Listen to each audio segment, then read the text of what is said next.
দুপুরবেলা বিরিয়ানি খেয়ে সন্ধ্যাবেলা গেছিলাম মেলাতে। আর মেলাতে গিয়ে যে আজকে এত খাবার খাবো ভাবিনি, যেহেতু পেটটা অনেকটাই ভরা ছিল। তারপর মেলায় গিয়ে বিভিন্ন ধরনের খাবার খেলাম।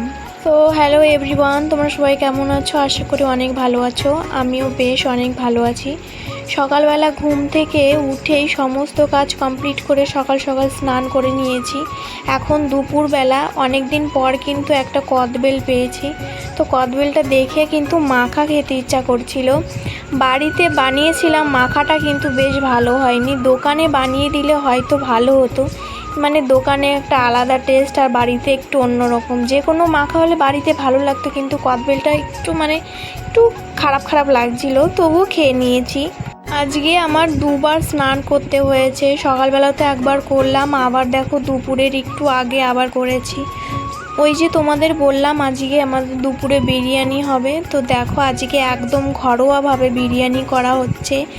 চলো এখানে কি কি দেওয়া হচ্ছে দেখো। দুটি গামলাতে রয়েছে কিন্তু অনেকগুলো রাইস। আর এখানে করা হচ্ছিল মাংস দিয়ে লেয়ার।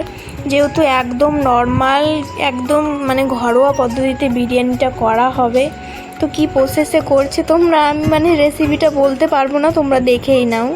একদমই কম মশলা ছিল, মশলা একদম না বললেই নয়, একদমই কম। তবুও কিন্তু বেশ ভালোই হয়েছিল। বিরিয়ানির গন্ধে একদম ময় করছিল, বেশ ভালোই লাগছিল। আর দুজনে মিলে দেখো বানাচ্ছিল। আর ফাইনালি দম দেওয়ার পরে কিন্তু এমন লুকটা এসছে, খেতে বেশ ভালোই লাগছিল। বিরিয়ানি তো সচরাচর প্রতিদিন খাওয়া হয় না, ওই মাঝে মধ্যে অনেক দিন পর পর বললেই হয়। বিরিয়ানি বানাতে কিন্তু বেশ ভালোই সময় লাগে। আর এটা দেখতে দেখতে এতটা খিদে পেয়ে গেছিলো, পাতে দেওয়ার পরেই খেয়ে দিয়ে একদম পেট লোড করে নিয়েছি।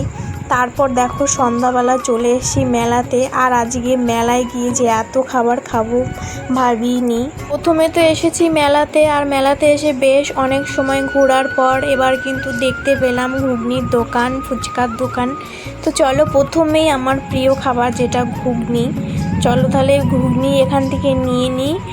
আর পাশেই ছিল নাগরদোলা, বড় একটা নাগরদোলা, উঠতেও মন চাইছিল, কিন্তু আমি নাগরদোলায় উঠতে পারি না। অনেক আশা করে ঘুগনিটা নিয়েছিলাম, এতটা বাজে হবে ভাবনার বাইরে। শুধু টাকাটাই নষ্ট হলো। হয়তো আগের দিনের কিংবা তার আগের দিনের বাসি ঘুগনি গরম করে দিয়েছে, তার উপর মটরটা সিদ্ধ হয়নি, একদম বাজে। ওটা খেয়ে তো মুখটা একদমই নষ্ট হয়ে গেছিলো। তারপর চলে এলাম একটু চাউমিন খেতে, দেখি চাউমিনটা কেমন খেতে। বেশ ভালোই লাগছিল খেতে। এটা চিকেন চাউমিন ছিল। এখন আমি ভিডিও এডিট করছি আর আমার কিন্তু এখনও খেতে মন চাইছে। বেশ ভালোই ছিল চাউমিনটা। তো আজকের ভিডিওটা কেমন লাগলো তোমরা সবাই অবশ্যই জানিও।